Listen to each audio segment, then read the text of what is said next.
বর্ধমান ইউনিভার্সিটির 2024 সালের ফিফথ সেমিস্টারের সিবিসিএস সিলেবাসের যে কারিকুলাম আছে সেটা একটু আমরা দেখে নিই। যেহেতু আমাদের এখন অনার্স 4 বছরের হয়ে গেছে, তো 4 বছরের অনার্সের জন্য আমাদের এখন এনইপি কারিকুলাম ফলো করা হচ্ছে। তো এই সিবিসিএস কারিকুলাম হচ্ছে ওল্ড কারিকুলাম, যেটা এবছর মানে 2024 থেকে 25 সেশনের মধ্যে যেটা রান করছে, সেটাতে থার্ড ইয়ারের শুধুমাত্র সিবিসিএস কারিকুলামে পড়াশোনাটা হবে। বাকি যারা সেকেন্ড ইয়ারে পড়বে বা যারা ফার্স্ট ইয়ারে পড়বে, প্রত্যেকেরই কিন্তু এনইপি কারিকুলাম এখন চলছে।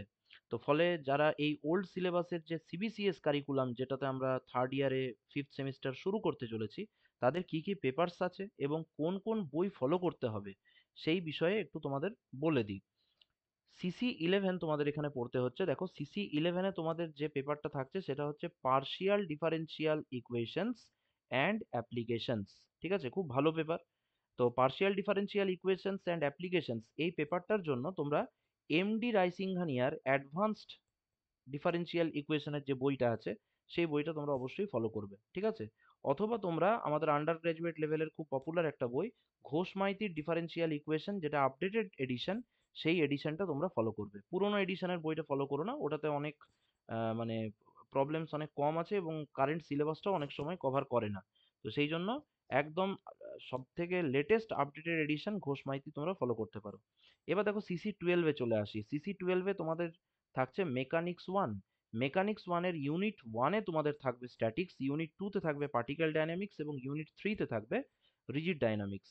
তো তোমাদের এই পেপারটা সব থেকে লেংদি পেপার, কারণ এখানে অঙ্ক প্রচুর করতে হবে এবং 3টে ডাইভার্স পার্ট এখানে অ্যাকুমুলেট করা আছে। তো তোমরা স্ট্যাটিক্সের জন্য যে বই ফলো করবে, খুব পপুলার বই, এমসি ঘোষ। পার্টিকেল ডাইনামিক্সের জন্য তোমরা সাহা গাঙ্গুলি, এছাড়া আরেকটা দত্ত জানার বই আছে, সেটাও দেখতে পারো তোমরা বিভিন্ন এক্সাম্পলসের জন্য। এছাড়া আমার রেকমেন্ডেশন থাকবে যে তোমরা স্ট্যাটিক্স এবং ডাইনামিক্সের জন্য এস এ মোল্লার বইটা দেখতে পারো। এস এ মোল্লার বইটাতে বিভিন্ন ইউনিভার্সিটির কোশ্চেন পেপার সলভও করে দেওয়া আছে, তবে কিছু স্লাইড প্রিন্টিং মিস্টেক আছে, তো সেগুলো যদি একটু কারেকশন করে পড়ো, এস এ মোল্লার বই খুবই ভালো বই। ঠিক আছে, ডিএসসি যেটা আছে, দেখো ডিএসসি মানে হচ্ছে ডিসিপ্লিন স্পেসিফিক ইলেকটিভ, যেটাকে তোমরা স্পেশাল পেপার বলো। তো সেখানে তোমাদের যে কোনো একটা সিলেক্ট করতে হচ্ছে। এলপিপি আছে, নাম্বার থিওরি আছে, পয়েন্ট সেট টোপোলজি আছে। এবার কোন কলেজ কোনটা চয়েস করছে সেটা তার উপর ডিপেন্ড করে তোমাদের সিলেকশনটা করতে হবে। তো দেখো, তোমাদের যদি এলপিপি সিলেক্ট করো তাহলে তোমরা বই ফলো করবে ঘোষ অ্যান্ড চক্রবর্তী। যদি নাম্বার থিওরি সিলেক্ট করো তাহলে সেক্ষেত্রে ডেভিড এম বাটন। এবং যদি তোমরা পয়েন্ট সেট টোপোলজি সিলেক্ট করো সেক্ষেত্রে তোমাদের পড়তে হচ্ছে জেমস আর মুনক্রেসের বই। ঠিক আছে, এছাড়া আরো অনেক বই আছে, রেফারেন্স বই হিসেবে তোমরা দেখবে তোমাদের সিলেবাসে দেওয়া আছে।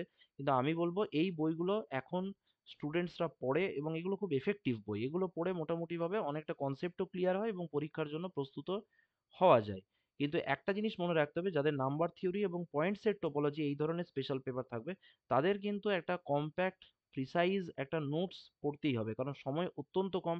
এত ভাস্ট জিনিস পড়ে তুমি প্রবলেম সলভিং করে নিজে নোটস বানিয়ে পুরো বিষয়টাকে অত কম সময়ে শেষ করতে পারবে না।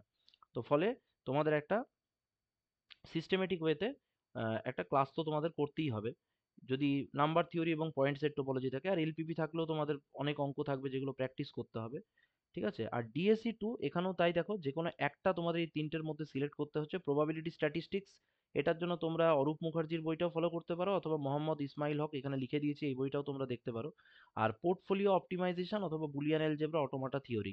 তো আমার রেকমেন্ডেশন থাকবে প্রবাবিলিটি স্ট্যাটিস্টিক্সটা নেওয়াই ভালো, কারণ এর অনেক বাজারে অ্যাভেলেবেল বই আছে এবং দীর্ঘদিন ধরে এগুলো যেহেতু ইউনিভার্সিটির সিলেবাসে আছে, ফলে এখানে তুমি অনেক রিসোর্স এবং অনেক মেটেরিয়াল পেয়ে যাবে এবং প্রিভিয়াস ইয়ারের কোয়েশ্চেন পেপারও অনেকটা তুমি পেয়ে যাচ্ছ।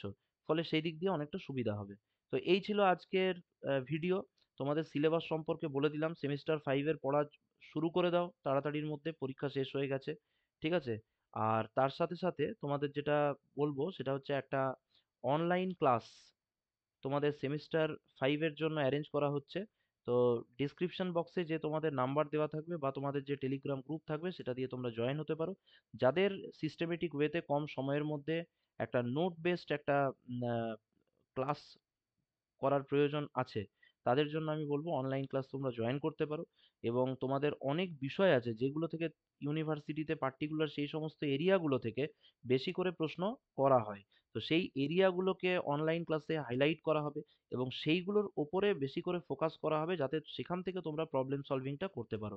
এবং অবভিয়াসলি অনলাইন ক্লাসে আমাদের যেটা সবথেকে বড় আমাদের মানে প্লাস পয়েন্ট সেটা হচ্ছে আমরা পিওয়াইকিউ সলভ করি এবং তার সাথে সাথে আমরা যেটা করি সেটা হচ্ছে পরীক্ষার জন্য স্পেশালাইজড কিছু আমরা মডেল কোয়েশ্চেন পেপার আমরা রেডি করি বর্ধমান ইউনিভার্সিটির জন্য এবং সেগুলো আমরা বাড়িতে টাইম ধরে প্র্যাকটিস করি। তো এইভাবে পুরো হলিস্টিক অ্যাপ্রোচে আমাদের প্রিপারেশন হবে। তো যদি অনলাইন ক্লাস তোমরা জয়েন করতে চাও অবশ্যই তোমরা ডিসক্রিপশন বক্সে দেওয়া নাম্বারে যোগাযোগ করতে পারো।